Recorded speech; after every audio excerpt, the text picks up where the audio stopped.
I saw this social media post come up in my socials recently, and it gave me a chance to chat about one of my favourite parts of how our brains work. It's such a little known thing, considering that we all experience it. Think about what this post is saying. Well, this post is saying, how is it possible to have shitty mental health and also be an outgoing and bubbly person? How is this possible? Well, it's absolutely possible. The chances are that the reason that this post has been written is because this person can't work out this challenge inside their head. It's almost like they're self-sabotaging themselves. Why can't I just be this outgoing and bubbly person all the time? Well, that's not quite how our heads work. Let me give you another example, right? We're going to use this example all the way through this video. So this is just setting a scene, and then I'm going to explain exactly what's going on. It's almost actually, we could almost imagine it like the person that wrote that post. I am going to assume that shitty mental health is shorthand, more than likely for anxiety, maybe a little bit of touch of depression, this type of thing. But let's just assume that it's anxiety, okay? And with the thought about this outgoing and bubbly personality, let's imagine that where that mental health shows up is in certain social situations. So this person is invited to a party. Their first thing is outgoing and bubbly. They go, that sounds fantastic. I can't wait to come. But what happens in their head at exactly the same time, or maybe not exactly the same time, you know, maybe they're with that person, excitement, they get carried away. They go, oh, great, it's your 30th, your 40th, your 21st, your 18th, your 16th, whatever birthday it might be. They're so excited, your 60th. I don't know who watches these videos. I don't know what age you are. But whatever age it is of the birthday party that you might get invited to, and this person's super excited. On the way home, once they're on their own, that voice starts to calm down, and now what that person in the post called shitty mental health starts to kick in. What does it start turning around and saying? Well, it starts turning around and saying things like, are you sure you want to go? What are you going to wear? Have you any idea? Yeah, who else is going? You don't even know who else is going. What's going to happen when you get there? What if it's really busy? What if it's in somewhere you don't like? What if it's super expensive and you don't have the money and you can't afford it? And this little voice will just start chipping away at the confidence of it. The closer and closer they get to this party, the louder and louder it gets, to the point where if it is significant enough and that little voice can get loud enough, this person might start going, oh, I know I was really excited about the party, but I'm starting to think I might not go. You might recognize this. This could happen, by the way, in a whole heap of different contexts. This could happen in work, for instance. Like I've been asked to present at the staff meeting or something like that, but as it gets closer, I don't want to do it. Or maybe straight away, you're like, oh my God, I don't want to do it. And you go, no, I can't do that. And then you walk away and you go, oh no, what have I done? I remember a way back at the beginning of my career once, I'm standing in a room in Glasgow, and I was with the person who originally trained me. I wasn't ready. It's how I'm going to make an excuse for myself here, but it was exactly this that was going on. And I'd been wanting to do this job. I was right at the beginning of it, and he walked up to me about 10 minutes before this thing started. There was about 40 people at a training course, and he said, I wanted to ask, do you want to do this together? And I turned around and said, I'm not ready. I don't have anything prepared. I don't think I can do that. I don't know what I'd do. And immediately he turned around and went, oh, well, it was just an idea. It doesn't matter. And he walked away. And see, the second he walked away, another voice jumped into my head and went, what have you just done?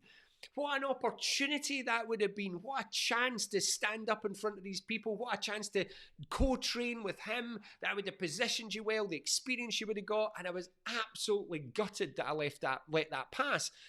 But in that moment, when he asked me, it was like just this protective part of me jumped in and said, no, it's not happening. And that came out of my mouth before I really rationally thought about it. If you imagine our party person eventually texts their pal and says, I'm really sorry, but actually something's came up. It's total crap. Nothing's came up, but something's came up, so I can't come to the party anymore. And then they go, oh, and they get this wee sense of relief. And then they get the text back from their friend going, oh, I'm totally gutted. I can't believe you were so excited. I was so looking forward to you being there. What happens to the person who's not gone to the party? They now feel absolutely guilty as hell. They're sitting there, oh no, I can't believe I said I wasn't going. Maybe I can get out of it now. Maybe I can actually say, oh, actually, my thing was cancelled. I will come. And then they start beating themselves up about this. So let's imagine they do that. They text their friend. They say, do you know what? Actually, I've managed to move some things about because I've managed them to come because they felt so guilty. And as soon as they send that text, what happens? The other voice comes back in again and goes, oh my God, what are you going to wear? Who's going to be there? What's going to happen? Does this sound familiar? Now, this can happen in a whole heap of different situations. This could be you might be the calmest person in the world, and then you end up screaming at somebody out of just sheer frustration and anger, and you go absolutely crazy at them. And then as soon as it's finished, and as soon as they walk away from you, a little voice comes into your head and goes, what the hell did you do that for? Do you know how badly you've just hurt your partner or your kid? They are so upset. You're such a bad person, and you're like, oh no, what have I done? Oh my God, I can't believe I've just done that. Does that make sense? Have you experienced that? I hope you actually, in some ways, that you've never experienced that. So there's, as I say, loads of different versions of this, and many of us can find ourselves in this place where we think that our brain, our body, our emotions are all in some big conflict, constantly fighting. Well, you want to go one way and something else wants to go another. To a certain extent, that is actually what's going on. We call this, in my world, we call it parts, and it's become a huge part of psychology. In NLP, for instance, it's been massive for years.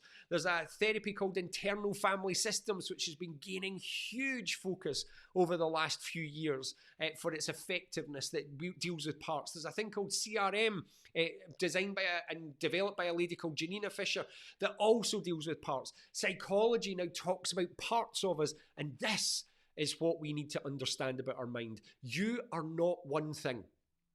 I am not one Brian, and you're not one whoever you are. You're not one you.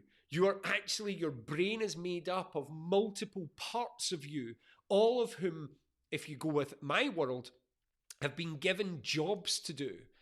And this normally helps us, but when we come to moments especially of trauma or moments where we have these really horrible experiences and big emotions, these things can get in our way for a lifetime. Let's go back to our person who can't go to the party, and let's rewind back. Now, in fact, stop a minute. Let's look inside their head. Basically, what's happening is they have a part of them that is outgoing and bubbly, a part of them that loves spending time with their friends and is super confident, but they have another part of them that is nervous and worried about being judged. Hold on to that. Let's rewind time. And we rewind time back to a 10-year-old them. They're 10 years old and they go into school one day. There they are, they wander into school, everything's good. They're going to go and hang around with the friends that they hang around with every single day. Their little friend group, they've said to whoever just dropped them off at school, can't wait, I'm going to go in and we're going to do this, and we said we're going to do this today. As they walk in, they immediately notice that something's different. The group looks a little bit different. They walk over to the group and they go, hi everyone, morning, and nobody answers them at all. Nobody says anything, nobody does anything, nobody even acknowledges their existence. They're like, okay, something's weird here, that's okay. At this point, there is no part being made. This person is just trying to work out what's going on. It's just strange. But let's imagine that what transpires over the course of a day is they don't get talked to all day. By the time they get to time to go home, they are really upset by this. Their brain is racking itself trying to work out what's happened, what's gone wrong, what have I done? Maybe they've even asked that. What did I do? Has something gone wrong? Have I upset someone? Should I say sorry for something even though I don't know what it is? Maybe they've even spoken to a teacher and an adult, say, I don't know what's going on, but they won't play with me. And what happens is they go home, they cry all over their mum, their dad, whoever it is, and then they go back in the next day with the hope, oh, it'll probably have blown over. So they go back into school the next day, but it's the same. And it's round about here that the brain is starting to go, I don't like this at all, this feeling that I have. And it starts to go, what have you done? Why has this happened? And it's like they're trying to process this whole thing inside their head. So what their brain does is it creates a part to analyze it so that they can get on with their day. Now, it's not easy because this part is occupying, it's taking up loads and loads of energy. They're constantly thinking, what have I done? What's gone wrong? What's nobody telling me? Meanwhile, still doing their work and try to eat their lunch and get on with stuff, but they're really upset. Now, let's imagine that 2 weeks of this passes, and then, as 10-year-olds sometimes do, everything stops, the friend group opens back up again, and everybody's forgiven. But that doesn't take that part away. They're now back in with their friend group, but there's always a wee part that goes, I never want to feel that again. So what I'm going to assume, in the absence of any other evidence, is that I did something wrong, and I need to be super careful to never let that happen again. Fast forward 20 odd years to being invited to a birthday party, and now this whole thing starts to make sense. They have a side of them that is really them. It's a part of them. They are outgoing and bubbly and, I can't wait to come to the party. But as soon as they're away from that person and they were going home themselves, this little voice that's been protecting them since 10 years old comes in and goes, who's going? What's going to happen? What are you going to wear? How do we make sure we're not judged? And what it's doing is it's protecting them. To go back to the post as an example, and then we'll spread it out into some other examples. This person is assuming, like, how can I have shitty mental health and have this outgoing, bubbly personality? Because you have both. You assume that one of them is the truth, but one of them isn't the truth. You have parts of you that are doing both. For this person in the post, they have a part of them that is outgoing and bubbly and all of those things. And they have a part of them whose job it is to protect them that feels crap when it happens, hence the shitty mental health. I feel as if I am being punished or penalised, or somehow my head is doing something bad, because the outgoing personality is going, I want to go to the party. And this part is going, do you really? Do you know what's going to happen? And this part goes, no, but it'll be fine because it's all my friends. Are they really your friends? Do they really like you as much as you think they do? Well, of course they do, because I've got all this evidence. Are you sure? Because, sometimes you can be a bit stupid and a bit silly, and see, once you've had a couple of drinks, you are a nightmare. You talk too much, you do all this sort of stuff, you wear the wrong clothes, you annoy people, you get in people's space, you tell those rubbish jokes. And then this part disappears, and this part starts to win the war, and before you know it, you're not going to the party. What they then text, because this part's won, and going, you will be safer by not going. Sorry, I can't come to the party. And as soon as that text comes back from the friend going like, I'm gutted you're not going, this part jumps back in and goes, I can't believe you said not to go. I've made my friend feel so bad, and I'm a friendly person who's outgoing, and I love connecting to people. So they go, and this part goes, yeah, but. And they go, no, but. I want to go to the party. I've always wanted to go, and I can't believe I listened to you. So then they text back and go, right, okay, I'm coming to the party again. That's it, I'm going. Are they really your friends? And now we start again, and it just keeps on going. Let's use some of the other examples that I said earlier on. Let's imagine anger, for instance. Now, anger is a protection mechanism. Anger is an anxiety response. It's about protection. It's fight or flight. So it comes on when we're scared or we're anxious, something like that. So this person is normally the calmest person in the world. So this is the main part of them that everybody would meet every day. And then what happens, though, when somebody pushes their buttons the wrong way, is this part goes, I can't believe you've let them away with that. Boom! And then this anger comes out because they are disrespecting you. And they get really angry when this part goes, no, they weren't. But before they've even got a chance to listen to that voice, this one is exploded in anger. Do you know one of the strange things about this way of thinking is that not only do they have specific jobs to do, like I will protect you from judgment or I will protect you from disrespect or whatever it might be, but not only that, but they won't switch on in certain contexts. You might be somebody, for instance, who's really confident in your work. So all your work colleagues turn around and go, oh my God, you know what? He or she, whoever you are, is super confident. Like, oh my God, they're the most confident person. You stand up in front of groups of people, you lead them, you manage them, you have difficult conversations. And then you have friendships where people just walk over the top of you all the time. And you go, why is this happening? Why can I be like this in work and I can't be like this in my normal life? Well, because of parts. Because there is a part of you that in work thinks of you as a certain type of person, and a part of you in your social life that goes, oh, well, really, these people are really close to me, so I can't really tell them what to do. Well, I can with my team, for instance, where I can tell them what to do. I can't get angry at this person, but I can get angry at this person. I present as the most confident person because that's what my part tells me to do, because I will show you that I am super confident because I don't want you to see my fear. But when I close my door and I'm now alone, that little other part comes out once that one's gone to sleep and goes, do you know what you are? You're a piece of crap. Now, actually, and this is the most important thing just to finish this video, is that that's not actually what they're really trying to do. We can think of as having good and bad parts. You know, one of the ways that we most commonly talk about this is a devil and an angel on our shoulder. But that's not actually what's happening. Even your devil, if we want to go down that, is actually trying to help.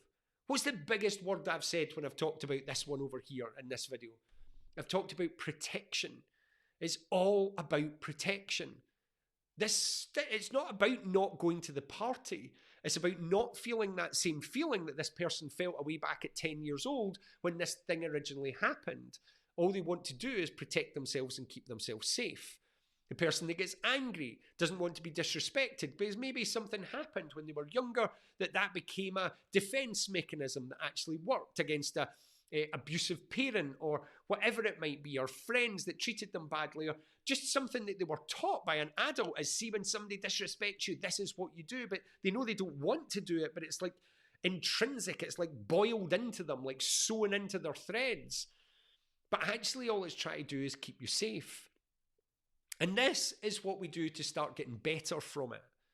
The thing to understand about is, and I know this for some of you might be difficult, is that if you want to start working with your parts, if you want to start working with the parts of your heads, the little yous that live inside your brain, I'm going to give you just one tip. We'll do other videos in this because it is one of my favorite things.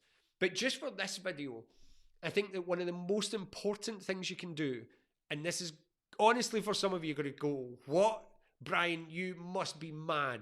But genuinely, this is what I do with you in therapy, is to start to show that part some love and some gratitude. Some of you probably switched off already. You're like, what? This guy's crazy. No way. That's not how it can possibly work. I'm going to switch this video off. He's absolutely nuts. But I promise that is exactly what you need to do. To understand that that part that didn't want to go to the party isn't trying to mess your life up. That, going back to that social media post, that part that they described as shitty mental health is trying to tell them something. And if you start listening and then acknowledging and asking yourself, what is that part of me actually trying to do?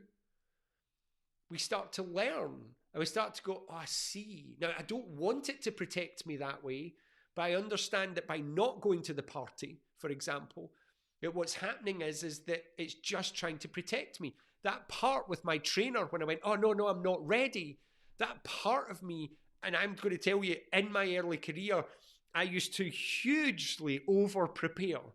I used to script everything that I said, script it out on notes. I'd sit with a music stand next to me with a script on it so that when I was doing classes and teaching people about mental health, I wouldn't look at it that often, but I'd know it was there as a comfort blanket.